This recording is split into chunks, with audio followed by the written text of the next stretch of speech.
అదే RTV app వార్తల్ని క్షణాల్లో చదివే అవకాశం ఉంటుంది. ఒక న్యూస్ పేపర్, ఒక టెలివిజన్ ఛానల్ మీ చేతుల్లో ఎప్పుడూ ఉంటాయి. ఆంధ్రప్రదేశ్ రాష్ట్ర ప్రజలందరికీ వినయపూర్వక నమస్సుమాంజలి. ఈరోజు నేను తెలియపేది ప్రతి ఒక్క విషయం బాగా ఆలోచించండి. నేను రాష్ట్ర ప్రచార కమిటీ వైఎస్ఆర్సీపీలో ప్రచార కమిటీ సభ్యుడిగా ఉన్నాను. జగన్తో పార్టీ పెట్టిన దగ్గర నుంచి అడుగులు అడిగేస్తూ రాష్ట్ర వ్యాప్తంగా తిరిగిన వాడిని. నేను బ్రాహ్మణ సామాజిక వర్గం చెందిన వాడిని. ఈ రోజున మీ అందరికీ తెలియటానికి కారణం ఏంటంటే, జగన్మోహన్ రెడ్డి వైఎస్ రాజశేఖర రెడ్డి గారు లాగా మాట తప్పడు మడమ తిప్పడు అనే ఉద్దేశంతో నేను పార్టీలో రావడం జరిగింది. కానీ జగన్మోహన్ రెడ్డి అనే వ్యక్తి తప్పేదే మాట తిప్పేదే మడమ అనేది ఈనాళ్ళకి తెలిసింది. ఏళ్ళనాడు శని 7.5 సంవత్సరం అంటారు, కానీ జగన్మోహన్ రెడ్డి పార్టీలో 13 సంవత్సరాలు శని పట్టింది. నాకు ఆ మకిలి కలిగిస్తున్నాను ఈ రోజు కనుక్కోవాలి తెలుసుకున్నాను. ఆయన రైతులకి ఎలా మోసం చేశాడు, మాట తప్పాడు, బ్రాహ్మణ జాతికి ఏ విధంగా ద్రోహం చేశాడు, మాట తప్పాడు అనే విషయం మీకు చెప్పబోతున్నాను. ముఖ్యంగా బ్రాహ్మణులు రాజకీయంగా ఎదగట్లేదని, ఏ పార్టీ వాళ్ళకి ఆశ్రయం ఇవ్వదని ఉద్దేశంతో ఫస్ట్గా ఇచ్చినోడు రాజశేఖర రెడ్డి అనే ఉద్దేశంతో ఆయన బిడ్డగా ఆయన దగ్గరికి వెళ్ళడం జరిగింది. గుంటూరు పశ్చిమ నియోజకవర్గం బ్రాహ్మణులకు ఖచ్చితంగా సీటు ఇస్తానని చెప్పి మాట తప్పాడు 2014లో. ఇంతవరకు కనీసం దాంట్లో పార్టీలో నేను చేసిన సేవలకు గుర్తించి కనీసం ఒక పదవి కూడా ఇచ్చింది లేదు. నన్ను కూడా చూడలేదు. ఆఖరికి ఏ బ్రాహ్మణికి కూడా రాష్ట్ర చైర్మన్గా ఒక్క పదవి లేదు. బ్రాహ్మణ కార్పొరేషన్ మాత్రమే. ఇదే బ్రాహ్మణ కార్పొరేషన్ని 500 కోట్లు ఇచ్చాడు చంద్రబాబు. అది ఎట్లా సరిపోతాయి, 1000 కోట్లు ఇస్తానన్న జగన్మోహన్ రెడ్డి కనీసం 100 కోట్లు కూడా ఇవ్వలేదు. ఆ బ్రాహ్మణ కార్పొరేషన్ నిర్వీర్యం చేసి పక్కన పడేశాడు. కారణం ఏంటంటే, రాష్ట్ర వ్యాప్తంగా అన్ని కులాలకి మేము కార్పొరేషన్లు పెట్టాం, వాటన్నిటికీ ఇవ్వాల్సి వస్తుంది కదా అనే ఉద్దేశం నెపం చెప్పాడు. ఈరోజు నేను అడుగుతున్న జగన్మోహన్ రెడ్డి, ఏమయ్యా జగన్మోహన్ రెడ్డి గారు, రాష్ట్ర వ్యాప్తంగా సంక్షేమ పథకాలు ఇచ్చావు, ఏ కులానికి ఎన్ని ఇచ్చావు అనేది అసోసియేషన్ నుంచి నువ్వే బటన్ నొక్కితే ఏ కులానికి ఎన్ని పోయినాయి సంక్షేమ పథకాలు తెలిసేది కదా. అంటే ఏ కులానికి ఎక్కువ ఇచ్చాడు, ఏ కులానికి తక్కువ ఇచ్చాడనే మాట వస్తుందని, అది కప్పిపుచ్చుకోవడం కోసం కదా నువ్వు చేసింది. ఇది డైరెక్ట్గా కొడతాయి అకౌంట్కి. దానివల్ల రాష్ట్ర వ్యాప్తంగా ఉన్న కార్పొరేషన్ చైర్మన్లు వేసావు. కనీసం వాళ్ళు కూర్చుండానికి ఎక్కడికి పోతే కుర్చీలు లేక వ్యానుల్లో పెట్టి తిరిగా నా కళ్ళతో నేను చూశాను. వాళ్ళ కుర్చీ వాళ్ళు తీసుకెళ్తాం జరిగింది. నువ్వు ఇన్ని అసోసియేషన్లు పెట్టి ఉపయోగం ఏంటి? మాట 1000 కోట్లు ఇస్తానన్న బ్రాహ్మణులకి ఎందుకు ఇలా? నువ్వు నాకు గుంటూరు పశ్చిమ ఇస్తానని చెప్పి మాట ఎందుకు తెప్పావు? నువ్వు మాట తప్పలేదా, మడం తెప్పలేదా? ఇదే గుంటూరులో ముస్లిం సామాజిక వర్గానికి చెందిన వ్యక్తికి నువ్వు ఓదార్పుకు వచ్చినప్పుడు వాళ్ళ ఇంట్లో బస్ చేసి వాళ్ళ కుటుంబ సభ్యులందరికీ మాట ఇచ్చావు. నేను చూసుకుంటాను, గుంటూరులో 2కి 1కి నేను ఎమ్మెల్యే టికెట్ ఇస్తాను అని మాట ఇచ్చి తప్పావా లేదా? ఈరోజు పక్క పార్టీలోకి వెళ్ళి ఆయన ఎమ్మెల్యే అయ్యాడు. ఈ రోజున కనీసం సిగ్గు అనిపించలేదా? అంటే నీ దాంట్లో అవినీతి మరకున్న వాళ్ళకే పదవులు ఇస్తావా నువ్వు? నీ కోసం కష్టపడి పార్టీ కోసం ఆస్తులు పోగొట్టిన వాళ్ళు ఎవరు పట్టించుకోవా? ఇప్పుడు కొత్తగా మళ్ళీ చెబుతున్నావు. నువ్వు వచ్చి ఏం చేస్తావు? వచ్చి ప్రతి ఈ నెలాఖరికి కార్యకర్తలతోనే ఉంటా, కార్యకర్తలను కలుస్తా చెబుతున్నావు. ఇంకెక్కడున్నారు కార్యకర్తలు? కొత్త వాళ్ళని ఎదుగుతున్నావా? వాళ్ళని కూడా నాశనం చేస్తావా నువ్వు? మేమందరం నాశనం అయిపోయాం ఆర్థికంగా. ఇప్పుడు కొత్తగా ఇంకోళ్ళు ఎవరైనా వస్తారా? వాళ్ళని చూసుకొని వాళ్ళని కూడా నాశనం చేయాలా చెప్పు? నిజంగా మీరు నిజాయితీగా ఉంటే ఈ రోజుకైనా మీ పార్టీలో ఉన్న కార్యకర్తల్ని కాపాడుకోండి, వాళ్ళని ఆర్థికంగా నిలదొక్కునేట్టుగా చేయండి అని విజ్ఞప్తి చేస్తున్నా. రైతులు విషయమే తీసుకుందాం. మీరు పాదయాత్రలో కాకమాను వచ్చినప్పుడు సమయంలో కాకమాను రైతులు కలిశారు మిమ్మల్ని.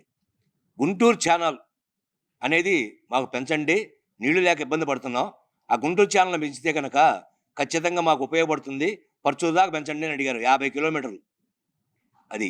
ఆ 50 కిలోమీటర్లు ఇస్తానని మాట ఇచ్చావు. నువ్వు సీఎం అయ్యావు. సీఎం అయిన తర్వాత దానికి టెండర్లు పిలిచారని చెప్పారు. మరి ఆ టెండర్ వాడు వేసాడా వేయకుండా బిల్లు చేసుకున్నాడో తెలియదు.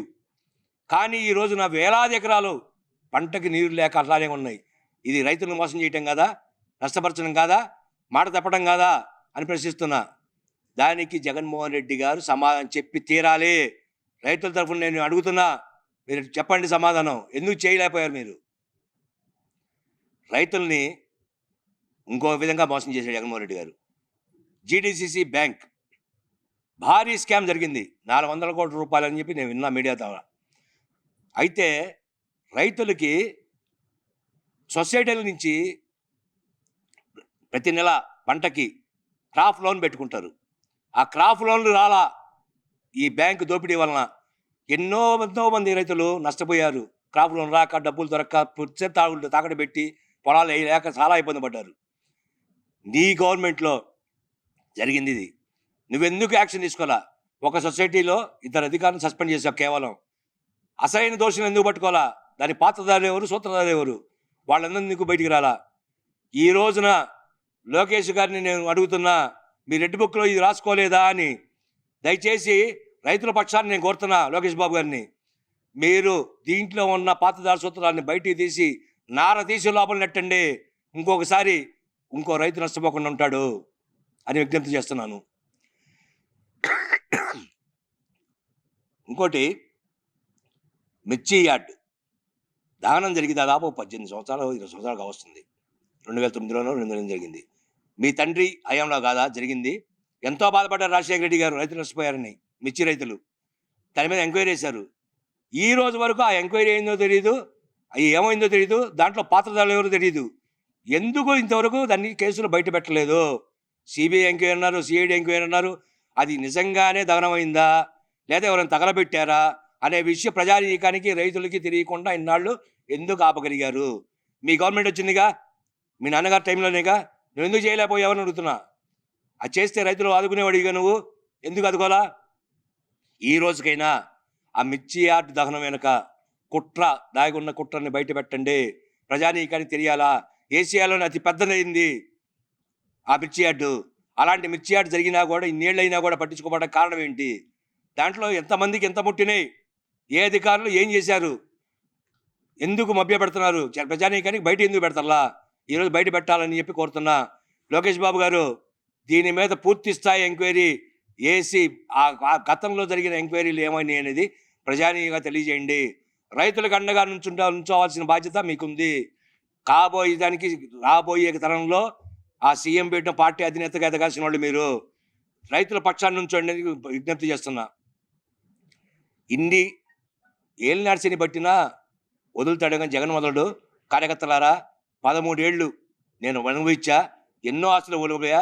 నేను ఈ పార్టీకి ఖర్చు పెట్టిన డబ్బులు మా బ్రాహ్మణ జాతి కోసం ఖర్చు పెట్టుంటే 200 కుటుంబాలు నిలబడేవి, లక్షాధికారులుగా అయ్యేవాళ్ళు. ఈ రోజున అది చేయలేకపోయాను. ఒక మాట నమ్మి మోసపోయినందుకు సిగ్గుతో తల ఉంచుకుంటున్నా. మనస్తాపం చెంది ఈరోజు వైఎస్ఆర్సీపీకి రాజీనామా చేస్తున్నాను. పార్టీకి క్రియాశీల సభ్యత్వానికి రాజీనామా చేస్తున్నా. ఈ రోజు నుంచి పార్టీకి నాకు ఎటువంటి సంబంధం లేదు. ఇకనైనా సిగ్గు తెచ్చుకోండి జగన్మోహన్ రెడ్డి గారు. కార్యకర్తలను మోసం చేయబాకండి, రైతుల పక్షాన్ని ఉంచండి. మీరు ప్రజానీకాన్ని మభ్యపెట్టద్దు. ఎస్సీ సభ్యుల నిధులు దళితుల కోసం సెంట్రల్ గవర్నమెంట్ పంపిస్తుంది. ఆ నిధులు ఏమైనాయి అంటే, ఆ నిధులు దళితులు తీసుకుంటే కనీసం ఏదో ఒక వ్యాపారం వేసుకొని ఎదగటానికి ఉంటుంది. అవి కూడా ఎందుకు తీసేశారు మీరు? నేను ప్రశ్నిస్తున్నా, చెప్పండి. మీ సంక్షేమ పథకాలు అంటే మీరు వేసిన ఎంగిలి మెతుకుల్లాగా వేసిన సంక్షేమ పథకాలు మాత్రమే బతకాలా? వాళ్ళు వెతకూడదా? లక్షాధికారులు కాకూడదా అని ప్రశ్నిస్తున్నా. ఇప్పటికైనా దాన్ని మొత్తం బయటికి లాగాలని చెప్పి ప్రభుత్వ ఎన్డీఏ కూటమిని కోరుతున్నాను. ఈ జరిగిన దోపిడీ వ్యవస్థని అరికట్టాలి. అరికట్టాల్సిన బాధ్యత మీ మీద ఉంది. అందరి కాకుండా నేను కోరుతున్నా, దయచేసి ఎన్డీఏ గవర్నమెంట్ స్పందించాలి, అందించి దోషుల్ని శిక్షించాలని ఆశిస్తున్నాను. మా బ్రాహ్మణ జాతి మనుగడ కోసం ప్రత్యేకించి దేశంలో ఇంతవరకు ఏ నాయకుడు చేయని డోర్ టు డోర్ క్యాంపెయిన్, పాదయాత్ర, రాష్ట్ర పర్యటన మొదలు పెట్టబోతున్నాను. దానికోసం అసోసియేషన్ ఫామ్ అయింది. మా అసోసియేషన్ పేరు బాస్, బ్రాహ్మణ వన్నెస్ సర్వీస్ సొసైటీ.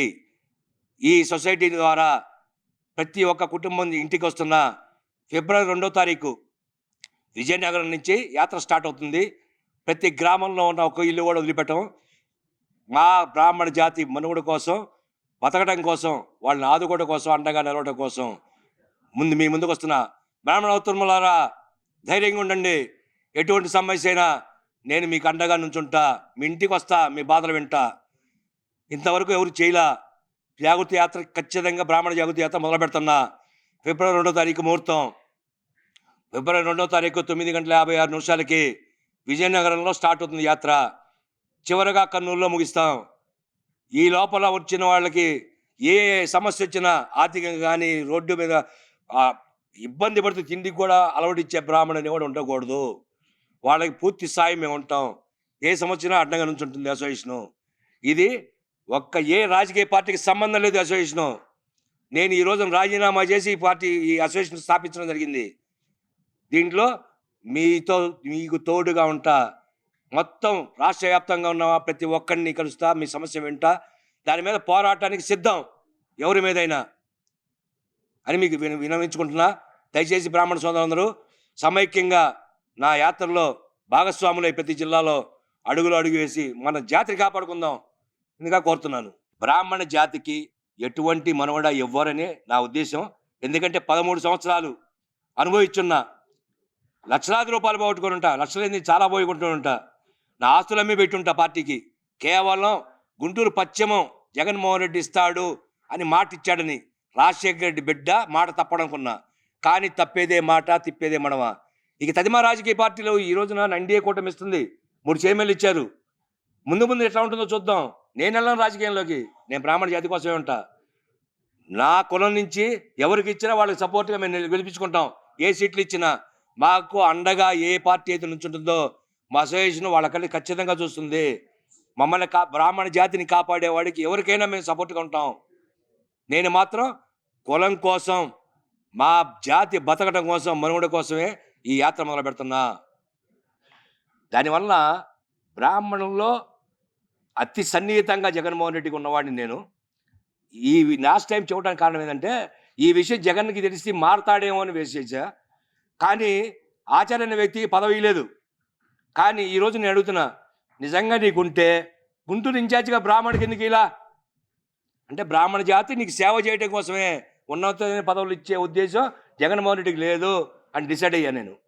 ఇంకొకటి, గుంటూరు నగరంలో సిటీ ప్రెసిడెంట్ ఉంది, అత్యధికంగా ఓటింగ్ ఉన్నది, ఎక్కువగా బ్రాహ్మణులు, ముస్లిం సోదరులు 80,000 ఉన్నాయి.